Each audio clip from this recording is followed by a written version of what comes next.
Hi, this is Irwin for Swirling Over Coffee, and this is a quick review of the Cherry Mobile Flash 5999. It has a rear-mounted fingerprint scanner, very quick, 16 megapixel camera, and a sturdy build, plastic but not creaking, although it's very light. The rear part is textured. It can get, I don't know how to describe it, ticklish the more you use it with your fingers, but over time you get used to it. Just some quick rundown of the obvious stuff. The fingerprint scanner is very fast and it's omnidirectional. You can activate it. You can turn the phone on with the assigned finger. It doesn't have to be in one position. You can do that.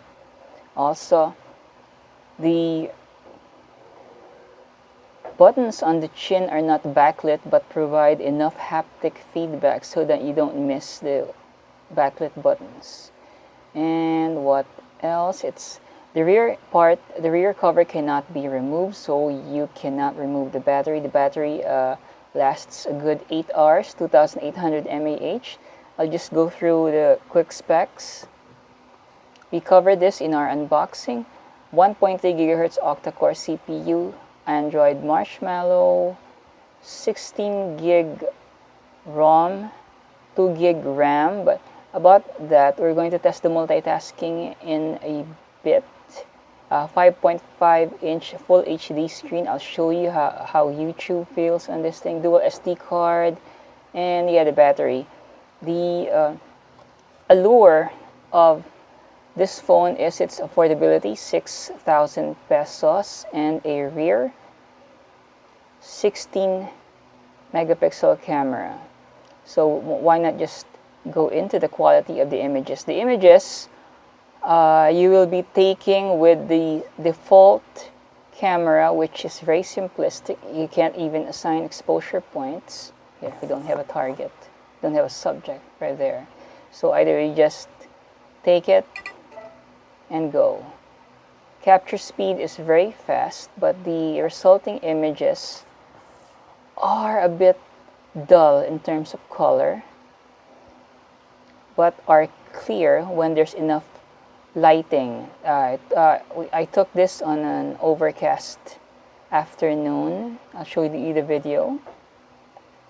When you can get the exposure point right, the details are okay, like that. But if you can't, and if that's a zoom, normal, full digital zoom, so it's okay as long as there's adequate lighting. If there's not enough lighting, low light is just pitch black. You can also use the Google camera, which comes pre-installed, which I don't like. Let's go through the gallery again. The selfie camera is okay. See? Good details. It's a good enough camera. It's decent. That's me. I look ugly. The selfie camera, I advise you to use it without the beauty feature, because when you do use it, this is a selfie against the light, it's still usable.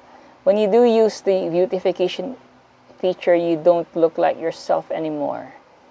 It's like you came from the morgue, so don't use it. I'll show you some videos I took while I was at the park. The sound is loud enough, but this is a quiet room. When you're in a slightly noisy place, you can't hear much. You can't make out the dialogue. The video is actually very nice for a phone in this price range. See? Viewing angles, vertical and side, are pretty good. Alright, enough of that. I have a video here where I am panning around and moving forward, so you can see optical image stabilization, which is, it does not have OIS. So you're stuck with what you have. But still pretty good. Okay, I'm going to show you multitasking. I'm going to switch between from one app to the next. So you can see how it handles. Facebook right there, loading stories. Yeah. Facebook Messenger. Instagram. You don't feel any annoying lags, really. It's okay. And then let's load the game. You can load this and play it on its default settings, but the controlling it is another matter. It doesn't respond. There are delays.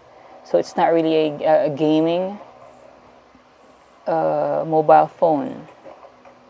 I'll just load one game here so you can see, and then we're going to go to YouTube. Okay, it's loading again.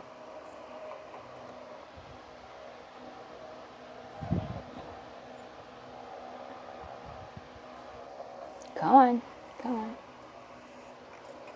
The rear is very flashy. How else do you describe it? This is a weak stereo speaker, but hey, it works. Okay, I'll just load a game. Watch me get killed. Sorry about the glare. And sorry about the wait. Again, after this, I'll show you some YouTube vids, and we get to try this out. It's a USB OTG to see if it works. Okay, here we go. It's hard to aim because there are delays. I'm going to show. I can't really aim properly. And see, there are lags. I'm gonna get killed. Reloading. Okay. This is the part where I get killed because I can't control where I aim properly. It's hard to aim. Yeah, I am dead. So let's go and stab this person. Yeah.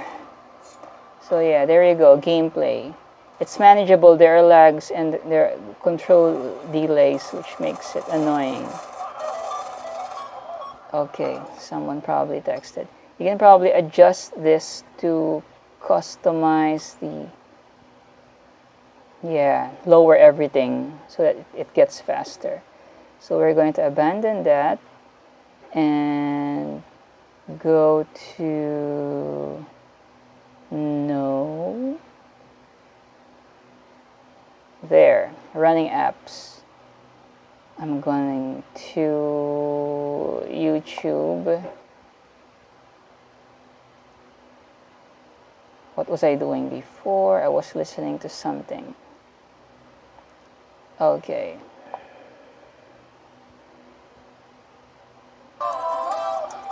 Yeah, add. The sound is audible here because this is a quiet room. In a slightly noisy environment, it's hard to make out the sound. This is Erwin for swirling over coffee. Yep, and that's YouTube. Carry mobile flash.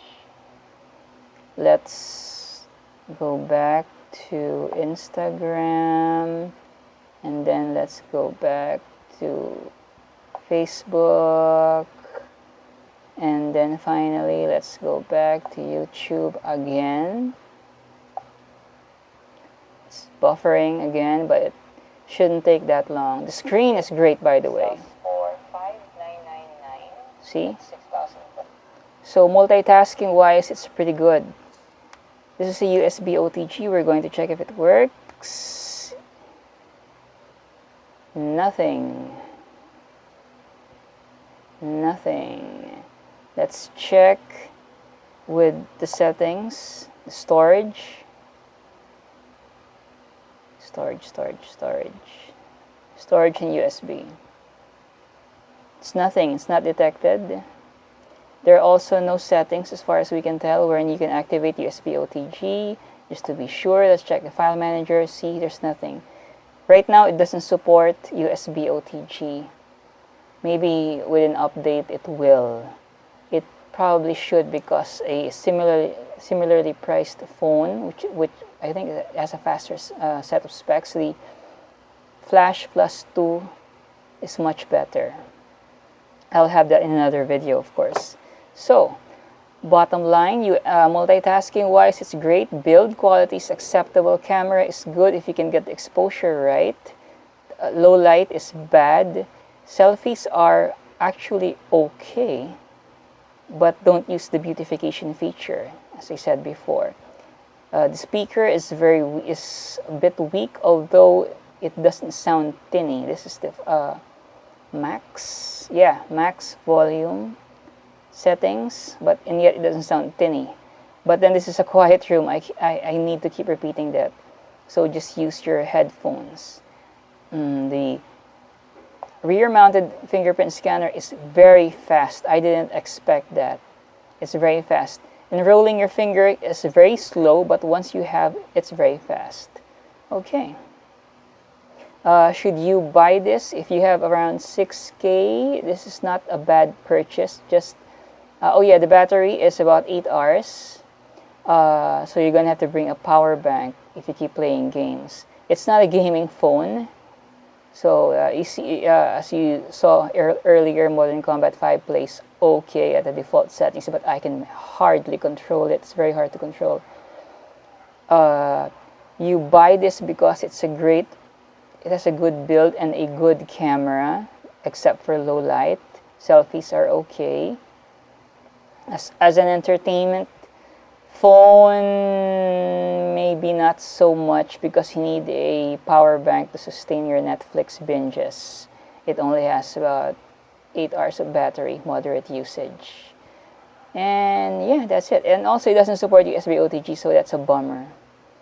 Otherwise, if the cons are okay with you, no USB OTG, poor low light shooting, moderate battery life, stereo sounds are not that loud or clear, it's okay. It's a good budget phone if you have 6K. This has been Erwin for Swirling Over Coffee. Thank you for watching. See you soon.